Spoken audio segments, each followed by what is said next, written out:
آپ اسماعیل علیہ السلام کی اولاد میں سے ہیں۔ اسماعیل علیہ السلام کی خاطر جب اللہ تعالیٰ نے زمزم کا کنواں جاری کیا تو قبائل جرہم اور ایاد کے خانہ بدوش عرب سیدہ ہاجرہ کی اجازت سے وہاں آ کر رہائش پذیر ہوئے۔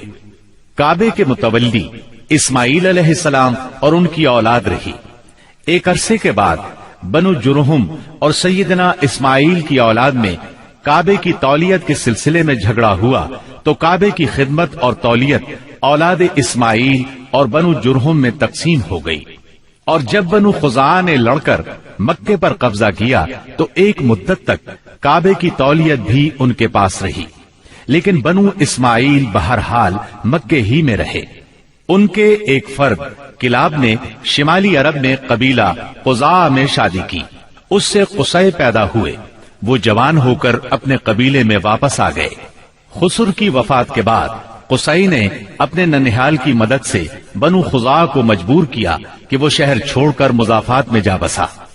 بنو خزاعہ کے سردار نے کعبے کے قیمتی چڑھاووں کو زمزم کے کنویں میں ڈال کر اس کو پاٹ دیا اور کنواں غائب ہو گیا۔ پھر قصی کو بہت بڑا اقتدار حاصل ہوا، اس کی اولاد پھلی پھولی اور اسے قوم کا بہت بڑا سردار تسلیم کیا گیا۔ قصی نے مکے میں ایک شہری مملکت کا آغاز کیا، وہاں دارالندوہ یعنی پارلیمنٹ اور ٹیکس کے نئے محکمے قائم کیے، لیکن وفات کے وقت حکومت اپنے بچوں میں تقسیم کر دی۔ کسی کو کعبے کی رکھوالی سونپی، کسی کو چابی دی، کسی کو فوج کی قیادت تو کسی کو ٹیکس کا حساب کتاب سونپا۔ بعد کی نسلوں میں انتظامات کی مزید تقسیم در تقسیم ہوئی۔ آغاز اسلام کے وقت وہاں 10 سرداروں کی ایک مجلس کار فرما نظر آتی تھی۔ قصی کے 4 بیٹے تھے، ان میں عبد مناف بڑے نامور اور صاحب عزت ہوئے۔ عبد مناف کے بھی 4 بیٹے تھے، ان میں ہاشم شہرت میں سبقت لے گئے۔ ہاشم آپ کے پردادا تھے، بہت دولت مند ہونے کے ساتھ ساتھ سخاوت، مروت اور احسان میں بھی بے مثال تھے۔ ہاشم کہلانے کی وجہ یہ تھی کہ ان کے عہد میں ایک مرتبہ مکہ مکرمہ میں قحط پڑ گیا۔ یہ فلسطین گئے اور اونٹوں پر آٹے کی بہت سی بوریاں لاد لائے، بہت سے اونٹ ذبح کیے، ان کا شوربہ تیار کیا، روٹیاں پکوائیں۔ ان روٹیوں کو شوربے میں بھگو بھگو کر اہل شہر کو کھلاتے رہے۔ عرب اس کھانے کو حشیم اور سرید کہتے ہیں۔ یہ سلسلہ ایک مدت تک جاری رہا، اسی وجہ سے ان کا نام ہاشم پڑ گیا۔ وہ حاجیوں کی خدمت اور مہمان نوازی میں بھی بڑھ چڑھ کر حصہ لیتے تھے۔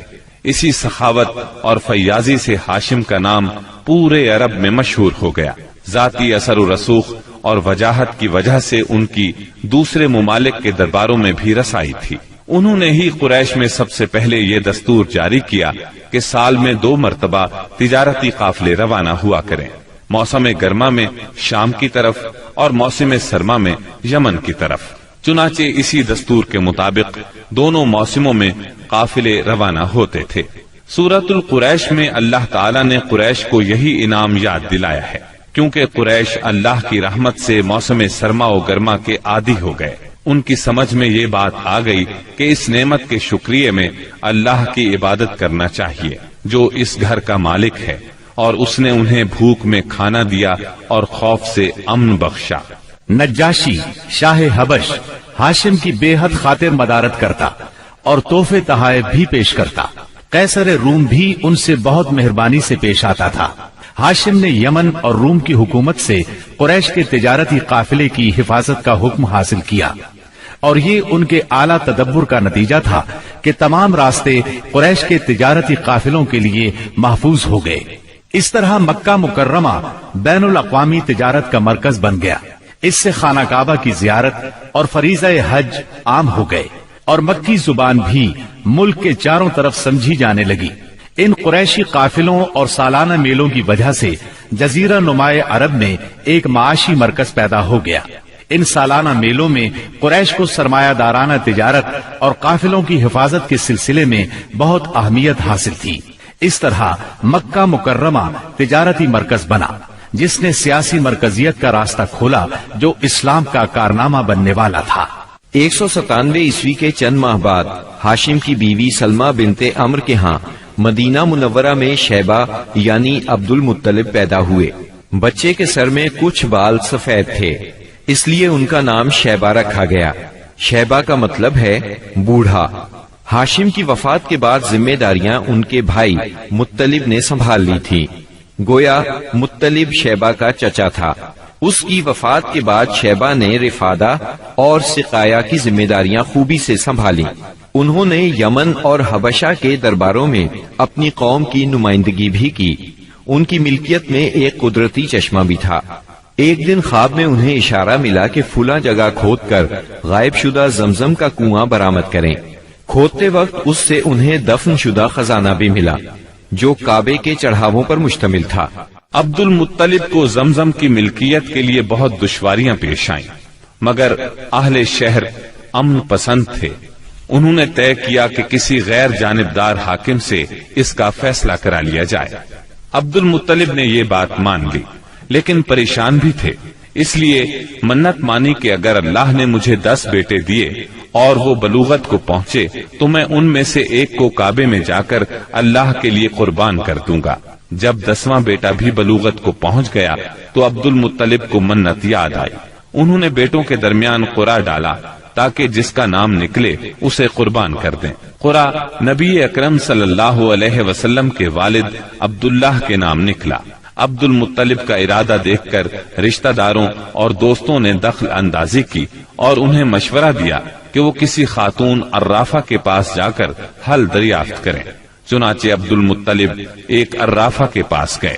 اس نے معاملہ سن کر مشورہ دیا کہ بیٹے اور 10 اونٹوں کے درمیان قرعہ ڈالو، اگر عبداللہ کے نام نکلے تو مزید 10 اونٹ بڑھا دو، اس طرح خون بہا کی مقدار میں اضافہ کرتے جاؤ یہاں تک کہ قرعہ خون بہا پر نکلے۔ انہوں نے قرعہ اندازی شروع کی۔ قرعہ ہر بار عبداللہ کے نام نکلتا رہا۔ یہ 10 اونٹ ہر بار بڑھاتے گئے۔ جب 100 اونٹ پورے ہو گئے تب قرعہ اونٹوں کے نام نکلا۔ عبد المطلب نے 3 بار ایسا کیا تاکہ اطمینان ہو جائے۔ ہر بار 100 اونٹوں ہی کا قرعہ نکلا۔ اب انہیں اطمینان ہو گیا کہ یہی اللہ کو منظور ہے۔ زمزم کے کنویں کی ملکیت حاصل کرنے کے علاوہ عبد المطلب کی زندگی کا دوسرا اہم واقعہ ابرہہ کا بیت اللہ پر حملہ ہے۔ تاریخ میں اس کو واقعہ فیل کے نام سے یاد کیا جاتا ہے۔ ابرہہ ایک عیسائی سردار تھا۔ شاہ حبشہ نجاشی کی طرف سے یمن کا حاکم تھا۔ اس نے دیکھا کہ اہل عرب حج کے لیے مکہ مکرمہ جاتے ہیں اور خانہ کعبہ کا طواف کرتے ہیں، تو اس نے عیسائی مذہب کے نام پر یمن کے شہر صنعاء میں ایک عالیشان گرجا بنوایا۔ عرب میں اس گرجا کی خبر مشہور ہو گئی۔ قبیلہ کنانہ کا ایک آدمی وہاں گیا اور گرجا میں گندگی پھیلا کر بھاگ آیا۔ ابرہہ نے غصے میں آ کر قسم کھائی کہ کعبے کو ڈھا کر دم لے گا۔ چنانچہ وہ ایک لشکر جرار لے کر مکہ مکرمہ کی طرف روانہ ہوا۔ راستے میں عرب کے جس قبیلے نے بھی مزاحمت کی، ابرہہ نے اسے تہہ تیغ کر ڈالا، یہاں تک کہ وہ مکہ معظمہ کے قریب پہنچ گیا۔ وہاں کے لوگوں کو اپنے ارادے سے خبردار کرنے کے لیے اس نے اہل مکہ کے جانور پکڑ لیے۔ ان جانوروں میں عبد المطلب کے 200 اونٹ بھی تھے۔ عبد المطلب کو ابرہہ کی چڑھائی کی خبر ملی تو وہ خانہ کعبہ کی دیواروں سے لپٹ گئے اور رو پڑے۔ اللہ سے اپنے گھر کی حفاظت کی دعا کی۔ قریش کے چند سرداروں کو لے کر ابرہہ سے ملنے کے لیے گئے اور اس سے اپنے اونٹوں کی واپسی کا مطالبہ کیا۔ ابرہہ ان کی بات سن کر حیران ہوا اور بولا، تم نے اپنے اونٹوں کی واپسی کی تو بات کی، کعبے کے متعلق ایک لفظ بھی نہیں کہا۔ میں تو یہاں کعبے کو ڈھانے کے لیے آیا ہوں۔ عبد المطلب نے جواب دیا، اونٹ میری ملکیت ہیں، اس لیے ان کی رہائی کے لیے چلا آیا۔ کعبے کا مالک اللہ ہے جو اپنے گھر کو بچانے کی پوری طاقت رکھتا ہے۔ ابرہہ نے ان اونٹوں کی واپسی کا حکم دے دیا۔ یہ اپنے اونٹ لے کر مکہ معظمہ واپس آ گئے۔ 60-70 ہزار کا لشکر تھا اور اس میں 9 یا 13 ہاتھی تھے۔ اس لشکر نے آخر مکے پر چڑھائی کی۔ لشکر مکے کے نزدیک پہنچا تو محمود نامی ہاتھی نے مکے میں داخل ہونے سے انکار کر دیا اور وہیں بیٹھ گیا۔ ایسے میں اچانک باہر قلزم کی طرف سے پرندوں کا ٹڈی دل نظر آیا۔ ان کے پنجوں اور چونچوں میں کنکریاں تھیں۔ جن سپاہیوں پر وہ کنکریاں پڑتی ان کے اعضاء کٹنا شروع ہو جاتے۔ ان کنکریوں کے گرنے سے ابرہہ کی فوج اور ہاتھیوں کا جو حشر ہوا وہ بلا شبہ تاریخ عالم کا ایک نہایت حیرت ناک باب ہے۔ خود ابرہہ مشکل سے گرتا پڑتا صنعاء تک پہنچا اور نہایت دردناک عذاب میں گرفتار ہو کر یمن میں مرا۔ عربوں کے ہاں اس سال کو عام الفیل کہتے ہیں۔ ایک مدت تک یہی تقویمی سال شمار ہوتا رہا۔ قرآن کریم میں یہ واقعہ سورہ فیل میں بیان ہوا۔ کیا تم نے نہیں دیکھا تمہارے پروردگار نے ہاتھی والوں کے ساتھ کیا سلوک کیا؟ کیا اس نے ان کی تدبیر کو اکارت نہیں کر دیا اور ان پر پرندوں کے جھنڈ بھیج دیے جو ان پر پکی ہوئی مٹی کے پتھر پھینک رہے تھے، پھر ان کا یہ حال کر دیا جیسے جانوروں کا کھایا ہوا بھوسا۔ واقعہ فیل کے 50-55 دن بعد عبد المطلب کعبے کا طواف کر رہے تھے کہ انہیں پوتے کی ولادت کی خوشخبری ملی۔ 75 سالہ دادا بہت خوش ہوئے۔ نبی کریم صلی اللہ علیہ وسلم ان کے پیارے فرزند جناب عبداللہ کی یادگار تھے، جن کی زندگی 100 اونٹوں کی قربانی دے کر بچائی گئی تھی، لیکن پھر اچانک وہ فوت ہو گئے۔ ان کی وفات سے بوڑھے باپ کو جو صدمہ پہنچا تھا، پوتے کی ولادت سے ایک حد تک وہ کم ہو گیا۔ عبداللہ کی والدہ یعنی نبی صلی اللہ علیہ وسلم کی دادی کا نام فاطمہ بنت عمرو تھا۔ عبداللہ کے 2 سگے بھائی زبیر اور ابو طالب تھے۔ بی بی آمنہ سے نکاح کے بعد عبداللہ نے رواج کے مطابق 3 دن تک سسرال میں قیام کیا۔ اس کے بعد تجارت کی غرض سے شام چلے گئے۔ واپسی پر یثرب یعنی مدینہ منورہ میں ٹھہرے تاکہ اپنے والد کے حکم کے مطابق کھجوروں کا سودا کریں۔ مدینہ منورہ ہی میں قیام کے دوران وہ بیمار ہو گئے۔ آپ کی بیماری کی خبر مکہ پہنچی تو عبد المطلب نے فوراً اپنے بڑے بیٹے حارث کو عبداللہ کی خبر گیری کے لیے مدینہ روانہ کیا۔ حارث مدینہ پہنچے تو معلوم ہوا 1 ماہ بیمار رہنے کے بعد عبداللہ انتقال کر گئے ہیں۔ انتقال کے وقت انہوں نے 5 اونٹ، چند بکریاں اور 1 باندی چھوڑی، جس کی کنیت ام ایمن اور نام برکت تھا۔ عبداللہ کا انتقال اپنے پیغمبر بیٹے کی ولادت سے چند ماہ پہلے ہی ہو گیا تھا۔ گویا آپ صلی اللہ علیہ وسلم شکم مادر ہی میں یتیم ہو گئے تھے۔ آپ کی والدہ سیدہ آمنہ طہارت نفس، شرافت، عزت، عفت، عصمت اور پاک بازی میں بے مثال تھی۔ اپنی قوم میں سیدۃ النساء کے لقب سے مشہور تھی۔ ددھیال اور ننہیال دونوں کے اعتبار سے آپ عرب کے بہترین قبیلے اور بہترین قوم میں سے تھیں۔ ولادت باسعادت کے بعد 3-4 دن تک آپ کی والدہ نے آپ کو دودھ پلایا۔ پھر آپ کے چچا ابو لہب کی آزاد کردہ کنیز سویبہ نے اور پھر حلیمہ سعدیہ نے دودھ پلایا۔ اکثر سیرت نگاروں نے کنیز کا نام سوبیہ ہی لکھا ہے، لیکن دراصل اس کا نام سویبہ تھا۔ جس طرح صحیح بخاری اور سیرت نگاری کے عالمی مقابلے میں اول آنے والی سیرت نبوی پر مستند کتاب الرحیق المختوم میں مذکور ہے۔ دودھ پلانے کی ذمہ داری ماہ ربیع الاول 52 قبل ہجری یعنی اپریل 571 عیسوی میں سونپی گئی۔ اس زمانے میں عرب میں یہ دستور تھا، جو آج کے دور میں بھی باقی ہے، کہ نوزائیدہ بچوں کو دودھ پلانے کے لیے شرفاء ابتدا ہی سے دیہات میں بھیج دیا کرتے تھے، تاکہ دیہات کی صاف ستھری اور کھلی آب و ہوا میں ان کی پرورش ہو سکے، زبان اہل عرب جیسی فصیح ہو جائے اور اہل عرب کی دیگر خصوصیات اوائل عمر ہی سے بچوں میں راسخ ہو جائیں۔ اس دستور کے مطابق سال میں 2 مرتبہ بنی سعد کی عورتیں شیرخوار بچوں کی تلاش میں آیا کرتی تھیں۔ چنانچہ آپ کی پیدائش کے 8 دن بعد انہی عورتوں کے ساتھ حلیمہ سعدیہ بھی تشریف لائیں۔ دوسری عورتوں کو تو مکہ مکرمہ کے کھاتے پیتے گھرانوں کے بچے دودھ پلانے کے لیے مل گئے، لیکن حلیمہ سعدیہ خالی ہاتھ رہ گئیں۔ نبی کریم صلی اللہ علیہ وسلم چونکہ یتیم تھے، اس لیے انعام و اکرام کی امید کم تھی، اس لیے کسی عورت نے ان کے گھر کی طرف توجہ نہ کی۔ آخر جب روانگی کا وقت آیا تو حلیمہ کو خالی ہاتھ جانا بہت ناگوار گزرا، اور اللہ تعالی کی طرف سے ان کا دل اس یتیم بچے کی طرف کھنچنے لگا۔ چنانچہ انہوں نے اپنے شوہر حارث سے جا کر کہا، اللہ کی قسم مجھے یہ اچھا نہیں لگتا کہ میری ساری سہیلیاں تو بچے لے کر جائیں اور میں اکیلی کوئی بچہ لیے بغیر جاؤں، میں جا کر اس یتیم بچے ہی کو لے لیتی ہوں۔ شوہر نے یہ سن کر کہا، کوئی حرج نہیں، ممکن ہے اللہ ہمارے لیے اسی میں برکت عطا کر دے۔ اس کے بعد انہوں نے جا کر بچے کو لے لیا۔ قافلہ روانہ ہوا، سب سوار ہو کر چل پڑے۔ حلیمہ سعدیہ بھی آپ کو لے کر چلی۔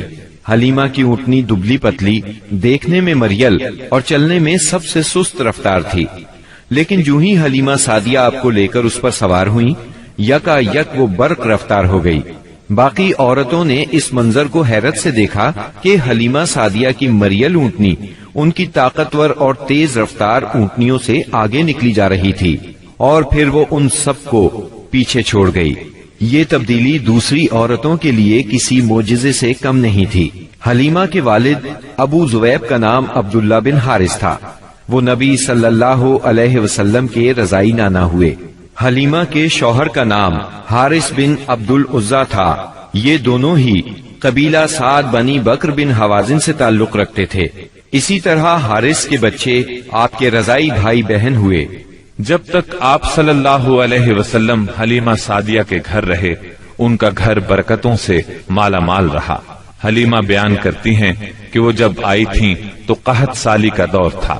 ان کے پاس ایک گدھی تھی جو اس قدر دبلی پتلی اور مریل تھی کہ پورے قافلے میں سب سے سست اور مریل چال چلتی تھی۔ ایک اونٹنی بھی تھی مگر وہ قطرہ دودھ کا نہیں دیتی تھی۔ حلیمہ کا اپنا بچہ بھوک سے بے قرار ہو کر بلکتا رہتا تھا، خود سوتا نہ ماں باپ کو سونے دیتا، مگر جب وہ آپ کو لے کر اپنے گھر آئیں اور آپ کو گود میں لیا تو سینہ دودھ سے بھر گیا، یہاں تک کہ آپ نے پیٹ بھر کر دودھ پیا، اور آپ صلی اللہ علیہ وسلم کے ساتھ حلیمہ کے بیٹے نے بھی خوب دودھ پیا۔ پھر دونوں آرام کی نیند سو گئے۔ اس رات حلیمہ کا بچہ بالکل نہ رویا۔ ادھر شوہر اونٹنی کے پاس گیا تو کیا دیکھتا ہے، تھن سے دودھ ابلا چاہتا ہے، چنانچہ وہ دودھ دوہنے لگا۔ اس نے اس قدر دودھ دوہا کہ گھر کے سب برتن بھر گئے۔ دونوں نے خوب دودھ پیا اور آرام کی نیند سو گئے۔ حلیمہ سعدیہ کا گھرانہ سب سے زیادہ قحط زدہ تھا، لیکن مکے سے واپسی کے بعد ان کی یہ حالت ہوئی کہ جب بکریاں چر کر گھر واپس آئیں تو ان کی کوکھیں نکلی ہوئی تھیں اور تھن دودھ سے لبریز تھے۔ اب گھر والے خوب دودھ پینے لگے، جبکہ قحط کی وجہ سے دوسرے گھرانوں کو دودھ بالکل نہیں ملتا تھا۔ یوں اس گھرانے کو مسلسل خیر و برکت نصیب ہوئی۔ حلیمہ کا دستور تھا کہ وہ ہر 6 ماہ بعد آپ کو مکے لاتی، والدہ اور خاندان کے لوگوں سے ملاتی اور پھر اپنے دیار بنی سعد واپس لے جاتی۔ جب مدت رضاعت پوری ہو گئی تو دودھ چھڑا کر آپ کی والدہ کے پاس لائی۔ اب تک وہ آپ کی وجہ سے خیر و برکت دیکھ چکی تھی، اس وجہ سے چاہتی تھی کہ آپ کو ابھی ان کے پاس ہی رہنے دیا جائے۔ چنانچہ انہوں نے آپ کی والدہ سے کہا، کیوں نہ آپ بچے کو ابھی میرے پاس ہی رہنے دیں تاکہ یہ اور مضبوط ہو جائے، مجھے مکے کی وبا سے ڈر لگتا ہے۔ والدہ اس پر راضی ہو گئیں اور حلیمہ آپ کو لے کر خوش خوش اپنے گھر آ گئیں۔ اس طرح آپ قریباً 2 برس تک وہیں رہے۔ پھر آپ کے سینہ مبارک کو چاک کرنے کا واقعہ پیش آیا۔ اس واقعے سے خوفزدہ ہو کر حلیمہ اور ان کے شوہر نے آپ کو آپ کی والدہ آمنہ کے حوالے کر دیا۔ انس بن مالک رضی اللہ عنہ بیان کرتے ہیں، آپ بچوں کے ساتھ کھیل رہے تھے کہ جبریل علیہ السلام تشریف لائے، آپ کو لٹا کر سینہ چاک کر دیا، پھر آپ کا دل نکالا اور اس میں سے ایک لوتھڑا نکال کر فرمایا، یہ تم سے شیطان کا حصہ ہے۔ پھر دل کو سونے کے تشت میں زمزم کے پانی سے دھویا اور واپس سینہ مبارک میں رکھ دیا۔ ادھر بچے دوڑ کر حلیمہ سعدیہ کے پاس آئے اور کہنے لگے، محمد کو قتل کر دیا گیا۔ وہ لوگ فوراً آپ کے پاس پہنچے، دیکھا کہ رنگ اترا ہوا ہے۔ سیدنا انس کا بیان ہے کہ میں نبی اکرم صلی اللہ علیہ وسلم کے سینے پر سلائی کا نشان دیکھا کرتا تھا۔ اس واقعے کے بعد آپ کو مکے پہنچا دیا گیا اور آپ نے اپنی ماں کے سایہ محبت میں اپنے خاندان کے اندر کوئی 2 برس گزارے۔ پھر والدہ، دادا اور ام ایمن کے ساتھ مدینہ منورہ کا سفر کیا، جہاں آپ کے والد کی قبر بھی تھی اور دادا کا ننھیال بھی تھا۔ آپ مدینے میں 1 ماہ رہ کر واپس ہوئے تو راستے میں آپ کی والدہ بیمار ہو گئیں اور مقام ابوا پہنچ کر انتقال کر گئیں۔ انا للہ و انا الیہ راجعون، انہیں وہیں دفن کیا گیا۔ اب بوڑھے عبد المطلب آپ کو لیے مکے پہنچے۔ ان کے دل پر آپ کی والدہ کی وفات کی وجہ سے گہرا اثر تھا۔ آپ کے لیے ان کے دل میں ایسی محبت پیدا ہوئی کہ خود ان کے اپنے بیٹوں کے لیے ویسی محبت نہ تھی۔ وہ آپ کی بہت قدر کرتے، اپنی اولاد سے بڑھ کر چاہتے، خوب اکرام کرتے، اپنے لیے تیار کرائے گئے خاص فرش پر انہیں بٹھاتے، اس فرش پر کسی اور کو نہ بیٹھنے دیتے، پیٹھ پر ہاتھ پھیرتے، آپ کی نقل و حرکت دیکھ کر خوش ہوتے۔ انہیں یقین تھا کہ مستقبل میں آپ کی نرالی شان ہونے والی ہے، لیکن ابھی آپ کی عمر 8 برس 2 مہینے کی ہوئی تھی کہ عبد المطلب بھی انتقال کر گئے۔ اب آپ کے چچا ابو طالب نے آپ کی کفالت کا بیڑا اٹھایا۔ یہ آپ کے والد کے سگے بھائی تھے، انہوں نے بھی آپ سے خاص رحمت اور شفقت برتی۔ وہ مالدار تو نہ تھے، لیکن آپ کی کفالت کے بعد اللہ تعالیٰ نے ان کے تھوڑے سے مال میں اس قدر برکت دی کہ ایک آدمی کا کھانا پورے کنبے کے لیے کافی ہو جاتا تھا۔ خود آپ بھی صبر و قناعت کا نمونہ تھے، جو ملتا اسی پر قناعت فرماتے۔ جب آپ کی عمر 12 برس اور کہا جاتا ہے کہ مزید 2 ماہ اور 10 دن ہوئی تو آپ کے چچا ابو طالب نے تجارت کے لیے ملک شام جانے کا ارادہ کیا۔ آپ کو ان کی جدائی بہت گراں گزری۔ ابو طالب خود بھی متاثر ہوئے، لہٰذا آپ کو اپنے ساتھ لے لیا۔ قافلہ ملک شام کی حدود میں پہنچا تو شہر بصرہ کے قریب پڑاؤ کیا۔ بحیرہ نامی عیسائیوں کا ایک راہب اپنے گرجے سے نکل کر ان کے پاس آیا اور قافلے کے درمیان سے گزر کر نبی صلی اللہ علیہ وسلم کے پاس پہنچا۔ پھر آپ کا ہاتھ پکڑ کر بولا، یہ دنیا کے سردار ہیں، پروردگار عالم کے رسول ہیں، اللہ انہیں رحمت عالم بنا کر بھیجے گا۔ میں انہیں مہر نبوت سے بھی پہچانتا ہوں۔ یہ کندھے کے نیچے نرم ہڈی کے پاس سیب کی طرح ہے، اور ہم اس کا ذکر اپنی کتابوں میں بھی پاتے ہیں۔ پھر اس نے قافلے کی دعوت کی اور ابو طالب سے کہا، انہیں یہاں سے واپس بھیج دیں، ملک شام نہ لے جائیں، کیونکہ انہیں یہودیوں سے خطرہ ہے۔ اس پر ابو طالب نے غلاموں کے ہمراہ آپ کو مکے بھیج دیا۔ جب آپ کی عمر 15 برس ہوئی تو ذیقات کے مہینے میں اوکاس کے بازار میں ایک لڑائی ہوئی۔ اس لڑائی میں ایک طرف قریش کے قبائل تھے اور دوسری طرف قیس اور اعلان کے قبائل تھے۔ دونوں میں گھمسان کا رن پڑا، فریقین کے کتنے ہی آدمی مارے گئے، لیکن پھر انہوں نے صلح کر لی اور طے پایا کہ دونوں طرف کے مقتولین گنے جائیں، جدھر زیادہ ہوں ادھر والے زائد مقتولین کا خون بہا لے لیں۔ اس کے بعد جنگ ختم ہو گئی اور باہمی دشمنی کو ختم کر دیا گیا۔ اس جنگ میں نبی کریم صلی اللہ علیہ وسلم بھی شریک تھے، لیکن آپ نے لڑائی میں براہ راست حصہ نہیں لیا، اپنے چچاؤں کو تیر تھماتے تھے۔ اس جنگ کا نام جنگ فجار ہے۔ یہ نام اس لیے مشہور ہوا کہ اس میں حرام مہینے کی حرمت پامال کی گئی۔ فجار نام کے واقعات 4 بار پیش آئے، ہر سال ایک واقعہ پیش آتا رہا۔ جنگ فجار والا واقعہ آخری تھا۔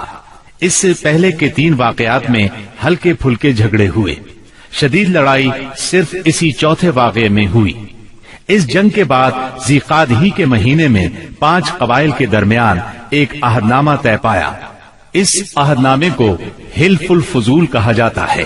ان قبائل کے نام یہ ہیں: بنو ہاشم، بنو مطلب، بنو اسد، بنی عبد العزا، بنو زہرہ اور بنو تیم۔ اس کی وجہ یہ ہوئی کہ یمن کا ایک آدمی اپنا سامان تجارت لے کر مکے آیا۔ عاص بن وائل نے اس سے وہ مال خرید لیا، لیکن قیمت ادا نہ کی۔ اس نے بنو عبد الدار، بنو مخزوم، بنو سہم اور بنو عدی سے فریاد کی، لیکن انہوں نے کوئی توجہ نہ دی۔ چنانچہ اس نے ابو قبیس کے پہاڑ پر چڑھ کر چند اشعار پڑھے۔ جن میں اپنی مظلومیت کا نقشہ کھینچا اور آواز لگائی کہ کوئی تو اس کا حق دلانے کے لیے اس کی مدد کرے۔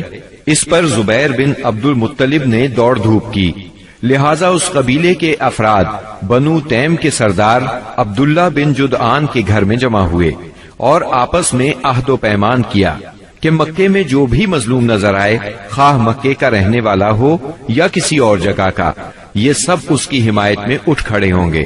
انہوں نے عاص بن وائل سے بھی اس کا حق لے کر اس کے حوالے کیا۔ اس عہد و پیمان میں آپ بھی اپنے چچاؤں کے ساتھ تھے۔ نبوت سے سرفراز ہونے کے بعد آپ فرمایا کرتے تھے، میں عبداللہ بن جدعان کے مکان پر ایک ایسے معاہدے میں شریک ہوا کہ مجھے اس کے بدلے سرخ اونٹ بھی پسند نہیں، اور اگر میں اس کے لیے اسلام کے دور میں بلایا جاتا تو ضرور جاتا۔ نبی اکرم صلی اللہ علیہ وسلم یتیم پیدا ہوئے اور اپنے دادا پھر چچا کی کفالت میں رہے۔ والد سے وراثت میں جو کچھ ملا تھا اس سے کچھ نہیں ہو سکتا تھا، چنانچہ جو ہی آپ ہلکے پھلکے کام کرنے کے لائق ہوئے، اپنے رضائی بھائیوں کے ساتھ دیار بنی سعد میں بکریاں چرانے لگے۔ پھر جب مکہ معظمہ آئے تو وہاں بھی چند قیرات کے عوض اہل مکہ کی بکریاں چرائیں۔ قیرات 1 دینار کا 20واں یا 24واں حصہ ہوتا ہے، جس کی قیمت اس زمانے میں بمشکل 80-90 روپے سمجھ لیں۔ کم عمری میں بکریاں چرانا انبیاء کی سنت ہے۔ ایک بار عہد نبوت میں آپ نے فرمایا، کوئی بھی نبی نہیں گزرا مگر اس نے بکریاں ضرور چرائیں۔ پھر جب آپ جوان ہو گئے تو تجارت شروع کی۔ بعض روایات کی روح سے آپ صائب بن ابی صائب کے ساتھ مل کر تجارت کرتے تھے۔ آپ تجارت میں بہترین ساتھی تھے، لین دین کے معاملے میں لڑتے جھگڑتے تھے، نہ بحث کرتے تھے۔ تمام معاملات میں آپ حد درجے امانت دار، سچے اور پرہیزگار مشہور تھے۔ زندگی کے سبھی میدانوں میں آپ کا یہی طریقہ تھا، اسی بنا پر آپ کا لقب ہی امین مشہور ہو گیا تھا۔ ان تمام وجوہات کی بنا پر آپ کی شہرت سن کر سیدہ خدیجہ نے آپ کو تجارت کے لیے اپنے مال کی پیشکش کی۔ وہ عزت اور مال دونوں لحاظ سے قریش کی ایک معزز خاتون تھی، لوگوں کو اجرت دے کر اپنا مال تجارت کے لیے بھیجا کرتی تھی۔ اس پیشکش کے ساتھ انہوں نے یہ بھی کہا کہ وہ آپ کو سب سے اچھی اجرت دیں گی۔ چنانچہ آپ نے ان کے غلام میسرہ کے ساتھ شام کا سفر کیا، وہاں خرید و فروخت کی۔ اس خرید و فروخت میں بہت زیادہ نفع ہوا، اس قدر برکت ہوئی کہ پہلے کبھی اتنا منافع نہیں ہوا تھا۔ شام سے آپ مکہ واپس آئے اور سیدہ کی امانت انہیں سونپی۔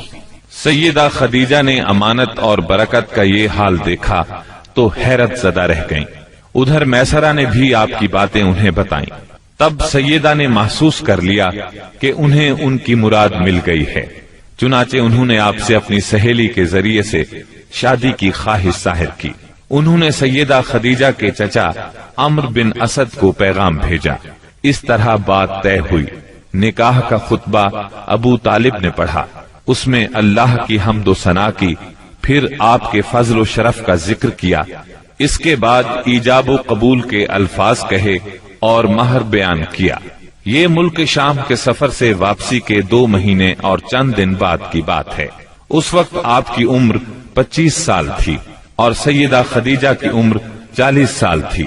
سیدہ خدیجہ کی شادی پہلے عتیق بن عائز مخزومی سے ہوئی تھی، وہ انتقال کر گیا تو ابو حالہ تیمی سے ہوئی، اس سے ایک بچہ بھی ہوا، مگر پھر ابو حالہ بھی فوت ہو گیا۔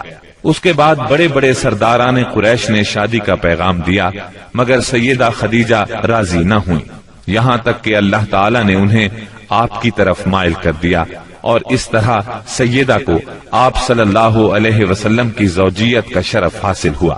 سیدہ خدیجہ نبی صلی اللہ علیہ وسلم کی پہلی بیوی تھی۔ ان کے جیتے جی آپ نے کسی اور سے شادی نہ کی۔ آپ کی تمام اولاد بھی انہی سے ہوئی، صرف ابراہیم ماریہ قبطیہ سے ہوئے۔ آپ کی اولاد کے نام یہ ہیں، پہلے قاسم پیدا ہوئے، پھر زینب، پھر رقیہ، پھر ام کلثوم، پھر فاطمہ، پھر عبداللہ۔ بعض مورخوں نے تعداد اولاد اور اولاد کی ترتیب اس سے مختلف بھی لکھی ہے۔ آپ صلی اللہ علیہ وسلم کے تمام لڑکے بچپن میں فوت ہو گئے، البتہ تمام بچیوں نے عہد نبوت کو پایا، اسلام لائیں اور ہجرت بھی کی، اور سب کی سب آپ کی زندگی ہی میں انتقال کر گئی۔ صرف سیدہ فاطمہ آپ کے 6 ماہ بعد فوت ہوئی۔ آپ کی عمر کا 35واں سال تھا کہ ایک زوردار سیلاب آیا، اس سے خانہ کعبہ کی دیواریں پھٹ گئیں۔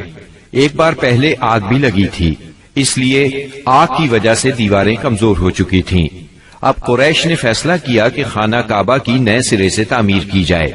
اس موقع پر انہوں نے فیصلہ کیا کہ اس تعمیر میں صرف حلال مال ہی خرچ کریں گے، چنانچہ رنڈی کی اجرت، سود کی دولت اور کسی کا ناحق لیا ہوا مال اس میں استعمال نہیں کریں گے۔ انہیں خانہ کعبہ گراتے ہوئے ڈر بھی لگ رہا تھا کہ کہیں اللہ کا عذاب نہ ٹوٹ پڑے۔ آخر کار ولید بن مغیرہ نے یہ کہہ کر ڈھانا شروع کر دیا کہ اللہ مصلحین کو ہلاک نہیں کرتا۔ جب لوگوں نے دیکھا کہ اسے کچھ نہیں ہوا تو وہ بھی اس کام میں شریک ہو گئے اور سیدنا ابراہیم علیہ السلام والی بنیاد تک خانہ کعبہ گرا ڈالا۔ اس کے بعد تعمیر شروع کی۔ تعمیر کے لیے ہر قبیلے کا الگ الگ حصہ مقرر تھا۔ معززین اپنے کاندھوں پر پتھر لاتے اور ڈھیر لگاتے۔ نبی کریم صلی اللہ علیہ وسلم اور آپ کے چچا عباس بھی پتھر ڈھو رہے تھے۔ تعمیر کا کام باقوم نامی ایک رومی معمار کر رہا تھا۔ مال چونکہ اس قدر جمع نہ ہو سکا تھا کہ سیدنا ابراہیم علیہ السلام والی بنیادوں پر تعمیر مکمل کی جا سکتی، اس لیے شمال کی طرف سے قریباً 6 ہاتھ چھوڑ کر اس پر ایک چھوٹی سی دیوار اٹھا دی گئی تاکہ علامت باقی رہے کہ یہ بھی خانہ کعبہ کا حصہ ہے۔ اس کو ہجر اور حتیم کہتے ہیں۔ جب دیوار حجر اسود تک اٹھ گئی تو ہر سردار نے چاہا حجر اسود کو اس کی جگہ رکھنے کا شرف اسے حاصل ہو۔ اس پر سخت جھگڑا اٹھ کھڑا ہوا جو 4-5 روز تک جاری رہا۔ کسی طرح فیصلہ نہ ہو پایا کہ حجر اسود کون رکھے گا، اور قریب تھا کہ حرم میں خون ریزی ہو جائے، لیکن ابو امیہ کی ایک تجویز سب نے منظور کر لی۔ ابو امیہ سب سے زیادہ عمر رسیدہ تھا۔ اس نے کہا، میری تجویز یہ ہے کہ کل صبح مسجد حرام کے دروازے سے جو شخص سب سے پہلے داخل ہو اس سے فیصلہ کرا لیا جائے، یعنی وہ جس کے حق میں فیصلہ دے دے حجر اسود وہی اس کی جگہ پر رکھے گا۔ دوسرے دن صبح سویرے جو شخص سب سے پہلے داخل ہوا وہ نبی اکرم صلی اللہ علیہ وسلم تھے۔ قریش آپ کو دیکھتے ہی بول پڑے، هذا الامین رضینا هذا محمد، یہ تو محمد ہیں جو کہ امین ہیں، ہم ان سے راضی ہیں۔ پھر آپ ان کے نزدیک پہنچے تو آپ کو تفصیل سنائی گئی۔ آپ نے اس مسئلے کا حل یہ نکالا کہ ایک چادر لی، اس میں حجر اسود کو رکھا اور سب سرداروں سے کہا اس چادر کو سب لوگ کناروں سے پکڑ کر اٹھائیں۔ سب نے ایسا ہی کیا۔ جب چادر حجر اسود کی جگہ پہنچ گئی تو آپ نے اپنے مبارک ہاتھوں سے حجر اسود کو اس کی جگہ پر رکھ دیا۔ یہ اس قدر عمدہ فیصلہ تھا کہ سب خوش ہو گئے۔ نبی کریم صلی اللہ علیہ وسلم بچپن ہی سے عقل سلیم کے مالک تھے، پاک دامن تھے، بھرپور قوت کے مالک تھے۔ جوانی اور پختگی کا زمانہ آیا تو آپ کی خوبیاں اور زیادہ نکھر کر سامنے آئیں۔ آپ درست سوچ، صحیح نظر، بہترین اخلاق اور عمدہ عادات کا سب سے بلند نمونہ تھے۔ سچائی اور امانت، صبر و شکر، حیا اور وفا، خیر خواہی اور تواضع سبھی میں ممتاز تھے۔ بھلائی اور احسان میں آپ کا کوئی ثانی نہیں تھا۔ ابو طالب نے کیا خوب کہا ہے، ابیض یستسقى الغمام بوجهه ثمال الیتامی عصمت للارامل، وہ گورے مکھڑے والا جس کی برکت سے ابر رحمت برستا ہے، وہ یتیموں کا سہارا اور بیواؤں کا نگہبان ہے۔ آپ بہت صلہ رحمی کرنے والے تھے، لوگوں کا بوجھ اپنے سر لیتے تھے، کنگال کی ایسی مدد فرماتے کہ مالدار ہو جاتا یا روزگار سے لگ جاتا، مہمان کی مہمانی کرتے اور مصیبت کے مارے ہوں سے تعاون فرماتے۔ اللہ تعالیٰ نے آپ کی حفاظت اور نگہبانی کا خاص انتظام فرمایا تھا، اور قوم کے اندر پھیلی ہوئی خرافات اور برائیوں کے خلاف آپ کے دل میں نفرت ڈال دی تھی۔ چنانچہ آپ بتوں کی عید پر حاضر ہوتے، نہ شرک کے میلوں میں جاتے، اور نہ آپ آستانوں یا غیر اللہ کے نام پر ذبح کیا ہوا جانور کھاتے، نہ بتوں ہی کو چھوتے، اور نہ ان سے تقرب حاصل کرتے تھے۔ لات اور عزا کی قسم تو سننا بھی گوارا نہ فرماتے۔ شراب نوشی اور کھیل کود کی مجلسوں سے آپ انتہائی دور تھے۔ ایسی کسی مجلس میں آپ نے کبھی شرکت نہ فرمائی، جبکہ یہی مجلس جوانوں کی تفریح اور دوستوں سے ملاقات کے مقامات تھی۔ اللہ نے آپ کو خلوت پسندی عطا فرمائی تھی۔ عربوں کی جہالت اور گناہ آلود زندگی نے آپ کو افسردہ اور غمگین بنا دیا تھا۔ آپ اپنے اطراف میں پھیلی ہوئی انسانی اجتماعی زندگی کا مشاہدہ فرماتے تو آپ کو یہ محسوس کر کے دکھ ہوتا کہ ایک اللہ کی عبادت کا تصور دینے والے دین کو وہ لوگ بالکل بھول چکے تھے، اس دین کو جو ان کے جد امجد سیدنا ابراہیم علیہ السلام کا دین تھا، اسے بالکل فراموش کر چکے تھے۔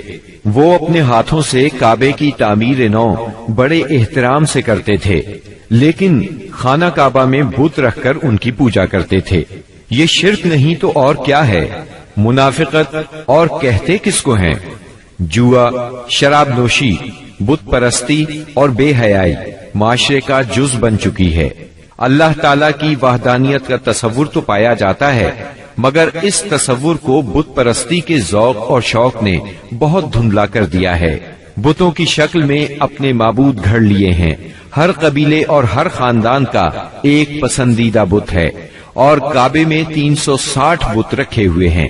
بت پرستی کے شوق کا یہ عالم ہے کہ قریش سفر میں جاتے ہیں تو ستو کے بت بنا لیتے ہیں، اور جب ضرورت پڑتی ہے تو اپنے معبودوں کو گھول کر پی لیتے ہیں۔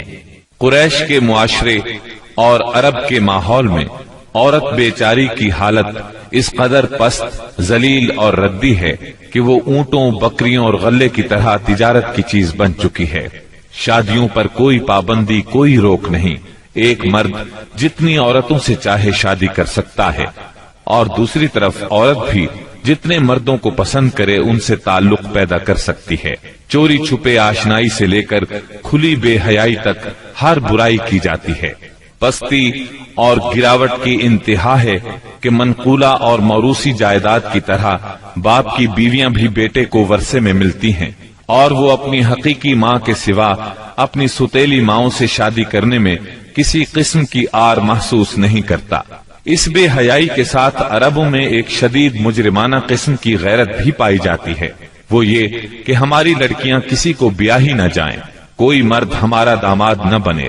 سنگ دلی کی حد تک اس غیر فطری غیرت کے سبب لڑکیاں زندہ دفن کی جاتی ہیں، اور اس انتہا درجے کی بے رحمی پر الٹا فخر کیا جاتا ہے۔ آقا کو غلاموں کی موت اور زندگی پر پورا مالکانہ اختیار حاصل ہے۔ ملک میں کوئی مرکزیت نہیں پائی جاتی، ہر قبیلہ اپنے ایک سردار کے ماتحت خود مختار بنا بیٹھا ہے۔ اس چیز نے قبائل کو شدید قسم کی رقابتوں میں مبتلا کر دیا ہے۔ ذرا ذرا سی بات پر تلواریں نیام سے باہر آ جاتی ہیں، اور بڑی خوفناک جنگیں ہوتی ہیں جن کا سلسلہ کئی پشتوں تک جاری رہتا ہے۔ آنے والی نسلیں اپنے اسلاف اور آباء و اجداد کے خون کا انتقام لیتی ہیں۔ گھوڑ دوڑ میں گھوڑا دوڑانے پر جھگڑا، کھیتوں میں بکریاں چرانے پر لڑائی، اور چشموں سے پانی بھرنے پر خونریزی کرتے ہیں۔ اپنے دشمنوں کو قتل کر کے ان کی کھوپڑیوں میں شراب پیتے ہیں۔ عرب قوم جاہل ہے، لکھنا پڑھنا نہیں جانتی، مگر انہیں اپنی شاعری اور زباندانی پر اتنا گھمنڈ اور غرور ہے کہ ساری دنیا کو اپنی فصاحت اور شاعری کے مقابلے میں گنگا خیال کرتے ہیں۔ توہم پرستی انتہا کو پہنچی ہوئی ہے۔ ذرا ذرا سی بات پر فال نکالتے ہیں، پانسے پھینکتے ہیں۔ ہر طرف کہانت کا زور ہے۔ کاہنوں سے اپنی تقدیر اور مستقبل کے بارے میں پوچھتے ہیں۔ عرب کے باشندے اس آدمی کو قابل عزت اور شریف سمجھتے ہیں جس کے پاس بہت زیادہ اونٹ، بکریاں اور کھجور کے باغات ہوں، بہت سی دولت ہو، غلام ہوں، کنیزیں ہوں۔ نیکی، پرہیزگاری اور شرافت کا تصور ہی ان کے ذہنوں سے نکل چکا ہے۔ یہی وہ دور ہے جس کو دور جہالت کہا جاتا ہے۔ عرب کے معاشرے کی برائیوں نے ان کی فطری صلاحیتوں کو دبا دیا ہے۔ مثلاً شجاعت، حریت، عہد کی پابندی، مہمان نوازی، جفاکشی، فصاحت اور زبان دانی، خود اعتمادی اور کسی کی مدد کے بغیر اپنی حفاظت خود کرنے کا جذبہ، ان تمام خوبیوں سے عرب آشنا ہیں، لیکن ان کی یہ خصوصیات صحیح رہنمائی نہ ہونے کی وجہ سے غلط راہوں پر پڑ گئی تھی اور ان کا بے جا استعمال ہو رہا تھا۔ ملک میں بعض ایسے قبائل بھی پائے جاتے تھے جو خانہ بدوش تھے، جہاں پانی کا چشمہ، سبزہ اور کھجوروں کے جھنڈ نظر آئے وہیں ڈیرے ڈال دیے، اور جب یہاں سے جی اکتا گیا تو اپنا مختصر سا سامان اونٹوں پر لاد کر وہاں سے چل دیے۔ یہ تھے عرب کے افسوسناک حالات، لیکن یہ یہاں تک محدود نہیں تھے۔ اس زمانے میں دنیا کے گوشے گوشے میں ایسی ہی پستی پائی جاتی تھی۔ کہیں آگ کی پوجا ہوتی تھی، کہیں محبت اور نفرت کے دیوتاؤں کے آگے سر جھکائے جاتے تھے۔ غرض اللہ تعالی کے سوا اس کی ساری مخلوق کی عبادت ہو رہی تھی۔ حد یہ ہے کہ سانپ، درخت اور بندر تک معبود بنے ہوئے تھے۔ پتھر، جانور، چاند، سورج اور ستارے، یہاں تک کہ زمین پر رینگنے والے کیڑوں تک کی پرستش نے ساری دنیا کو شرک کا گڑھ بنا دیا تھا۔ ہر طرف جہالت کا اندھیرا اور شرک و کفر کی تاریکیاں چھائی ہوئی تھیں۔ ان سب میں صراط مستقیم گم ہو کر رہ گیا تھا۔ اہل عرب کی حالت زار پر کڑنے کے علاوہ آپ اپنی خلوت و تنہائی میں زندگی اور کائنات کے رازوں پر بھی غور و فکر کیا کرتے تھے اور سوچا کرتے تھے کہ زندگی کیا ہے، کائنات کیا ہے، یہ چاند، سورج، ستارے کیوں کر بنے، کائنات کیوں تخلیق کی گئی، کس نے کی، زندگی کا ظہور کب ہوا، کیسے ہوا۔ یہ وہ دن تھے جب آپ تنہائی میں غور و فکر کی ضرورت کے ساتھ ساتھ عبادت کو بھی لازمی سمجھتے تھے۔ عبادت آپ کی روح کی ضرورت تھی، لہذا آپ رمضان بھر غار حرا میں قیام فرماتے، آنے جانے والے مسکینوں کو کھانا کھلاتے اور بقیہ اوقات اللہ تعالی کی عبادت میں گزار دیتے۔ غار حرا مکہ مکرمہ کے مشرق میں خانہ کعبہ سے کوئی 3 میل دور جبل النور کی چوٹی پر واقع ہے۔ خلوت اور گوشہ تنہائی کی تلاش میں آپ غار حرا پہنچے۔ یہ چونکہ کعبہ کے سامنے تھا اور وہاں کامل تنہائی اور یکسوئی تھی، اسی لیے آپ کو بہت پسند آیا۔ رمضان کا مہینہ اور پیر کا دن تھا۔ آپ غار حرا کے اندر ذکر الہی اور عبادت میں مشغول تھے کہ یکایک جبریل علیہ السلام نازل ہوئے اور آپ کو وحی اور نبوت سے نوازا۔ سیدہ عائشہ رضی اللہ عنہا فرماتی ہیں، رسول اللہ صلی اللہ علیہ وسلم پر وحی کا آغاز نیند میں اچھے خواب سے ہوا۔ آپ جو خواب دیکھتے وہ سفیدہ سحر کی طرح نمودار ہوتا۔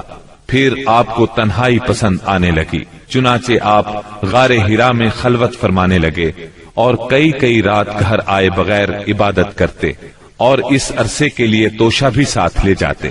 پھر سیدہ خدیجہ رضی اللہ عنہا کے پاس تشریف لاتے اور اتنی مدت کے لیے پھر توشہ لے جاتے، یہاں تک کہ آپ غار حرا میں تھے کہ آپ کے پاس حق آ گیا، یعنی فرشتہ آپ کے پاس آیا اور کہا اقرا، یعنی پڑھیے۔ آپ نے فرمایا میں پڑھنا نہیں جانتا۔ رسول اللہ صلی اللہ علیہ وسلم فرماتے ہیں کہ اس پر اس نے مجھے پکڑ لیا اور اس زور سے دبوچا کہ مجھے چور کر ڈالا، اور پھر مجھے چھوڑ کر کہا اقرا، یعنی پڑھیے۔ میں نے پھر کہا میں پڑھنا نہیں جانتا۔ اس نے پھر مجھے پکڑ کر دبوچا اور چور کر ڈالا، پھر چھوڑ کر کہا اقرا، پڑھیے۔ میں نے پھر کہا میں پڑھا ہوا نہیں ہوں۔ اب پڑھ اپنے اس پروردگار کے نام سے جس نے پیدا کیا، انسان کو لوتھڑے سے پیدا کیا۔ پڑھ تیرا رب بڑا کریم ہے، جس نے قلم کے ذریعے سے علم دیا، انسان کو وہ بات سکھائی جسے وہ جانتا نہ تھا۔ اب آپ نے یہ آیات پڑھ دیں، پھر آپ ان آیات کو لے کر واپس آئے۔ آپ کا دل کانپ رہا تھا۔ آپ نے سیدہ خدیجہ رضی اللہ عنہا کے پاس پہنچ کر فرمایا مجھے چادر اڑا دو، مجھے چادر اڑا دو۔ انہوں نے چادر اڑا دی، یہاں تک کہ دہشت جاتی رہی۔ پھر آپ نے سیدہ خدیجہ کو واقعہ سنایا اور فرمایا مجھے اپنی جان کا خوف ہے۔ انہوں نے کہا اللہ کی قسم ایسا ہرگز نہیں ہو سکتا، اللہ آپ کو کبھی رسوا نہیں کرے گا۔ آپ صلہ رحمی کرتے ہیں، بے سہاروں کا بوجھ اٹھاتے ہیں، خالی ہاتھ لوگوں کی مدد کرتے ہیں، مہمان کی مہمانی کرتے ہیں اور حق کے سلسلے میں پیش آنے والے مصائب میں مدد کرتے ہیں۔ اس کے بعد سیدہ خدیجہ آپ کو اپنے چچا زاد بھائی ورقہ بن نوفل کے پاس لے گئیں۔ یہ جاہلیت کے دور میں عیسائی ہو گئے تھے، عبرانی لکھنا پڑھنا جانتے تھے اور عبرانی میں انجیل لکھتے تھے۔ اس وقت بوڑھے اور نابینا ہو چکے تھے۔ سیدہ خدیجہ رضی اللہ عنہا نے ان سے کہا، بھائی جان آپ اپنے بھتیجے کی بات سنیں۔ ورقہ بن نوفل نے کہا، بھتیجے کہو تم کیا کہتے ہو؟ آپ نے جو کچھ دیکھا تھا بیان کر دیا۔ اس پر ورقہ بولے، یہ تو وہی فرشتہ ہے جو موسیٰ علیہ السلام پر نازل ہوا تھا۔ کاش میں اس وقت زندہ ہوتا جب آپ کی قوم آپ کو نکال دے گی۔ آپ نے حیران ہو کر فرمایا، میری قوم مجھے نکال دے گی؟ ورقہ بن نوفل بولے، ہاں کوئی ایسا آدمی نہیں جو تم جیسا پیغام لایا ہو اور اس سے دشمنی نہ کی گئی ہو، اور اگر میں اس وقت تک زندہ رہا تو تمہاری زبردست مدد کروں گا۔ لیکن اس کے بعد جلد ہی ورقہ بن نوفل فوت ہو گئے اور ادھر وحی کا سلسلہ رک گیا۔ وحی کی بندش سے آپ کو سخت رنج و ملال ہوا، لیکن مصلحت الہی اسی میں تھی، کیونکہ اس طرح خوف جاتا رہا، معاملے کی نوعیت سمجھنے کا موقع ملا اور دوبارہ وحی کی مشقت برداشت کرنے پر طبیعت صرف آمادہ ہی نہیں ہوئی بلکہ ایک گونا شوق اور طلب بھی پیدا ہوئی، اور آپ دوبارہ وحی کا انتظار کرنے لگے۔ ادھر آپ گوشہ نشینی کی بقیہ مدت پوری کرنے کے لیے ورقہ کے پاس سے پلٹ کر دوبارہ غار حرا میں تشریف لا چکے تھے۔ جب ماہ رمضان ختم ہو گیا اور آپ کی اعتکاف کی مدت پوری ہو گئی تو عادت کے مطابق پہلی شوال کی صبح حرا سے اتر کر مکہ معظمہ روانہ ہوئے۔ نبی کریم صلی اللہ علیہ وسلم ارشاد فرماتے ہیں، میں پہاڑ سے اتر کر میدان میں پہنچا تو مجھے پکارا گیا۔ میں نے دائیں دیکھا، کچھ دکھائی نہ دیا، بائیں دیکھا تو بھی کچھ دکھائی نہ دیا، سامنے دیکھا تو بھی کچھ دکھائی نہ دیا، پھر پیچھے دیکھا تو وہاں بھی کچھ نظر نہ آیا۔ اس کے بعد میں نے سر اوپر اٹھایا تو کیا دیکھتا ہوں کہ جو فرشتہ حرا میں میرے پاس آیا تھا وہی آسمان و زمین کے درمیان موجود ہے۔ یہ دیکھ کر میرا پورا وجود اس کے روب سے بھر گیا، یہاں تک کہ میں زمین کی طرف جھک گیا۔ پھر میں خدیجہ کے پاس آیا اور کہا، مجھے چادر اڑا دو، مجھے چادر اڑا دو، مجھے کمبل اڑا دو، ٹھنڈے پانی کے چھینٹے مارو۔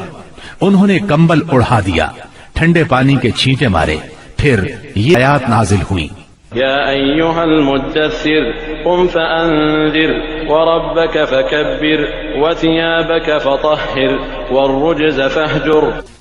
اے کمبل پوش، اٹھ اور لوگوں کو ان کی بدعملی کے نتائج سے ڈرا، اپنے رب کی بڑائی بیان کر اور اپنے کپڑے پاک رکھ اور گندگی سے الگ تھلگ رہ۔ بعثت نبوی کے ابتدائی 3 برسوں میں آپ چپکے تبلیغ کرتے رہے۔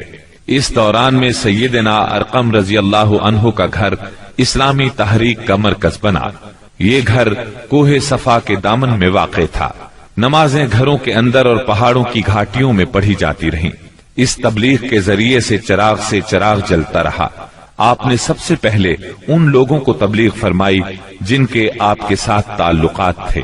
آپ کو اپنے ان قریبی ساتھیوں کی طرف سے مایوسی کا سامنا نہیں کرنا پڑا۔ عورتوں میں آپ کی زوجہ سیدہ خدیجہ رضی اللہ عنہا، غلاموں میں زید بن حارثہ رضی اللہ عنہ، مردوں میں سیدنا ابو بکر صدیق رضی اللہ عنہ اور لڑکوں میں سیدنا علی رضی اللہ عنہ نے سب سے پہلے اسلام قبول کیا۔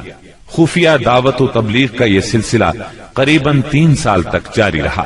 اس عرصے میں جن حضرات نے اسلام قبول کیا ان کے نام یہ ہیں: بلال بن رباح، عثمان بن عفان، زبیر بن عوام، عبد الرحمن بن عوف، طلحہ بن عبید اللہ، سعد بن ابی وقاص، عمرو بن انبسہ، خالد بن سعد بن عاص، عمار بن یاسر، خباب بن ارت، ابو عبیدہ بن جراح، سعید بن زید، جعفر بن ابی طالب، عبداللہ بن مسعود، ابو سلمہ، عثمان بن مظعون،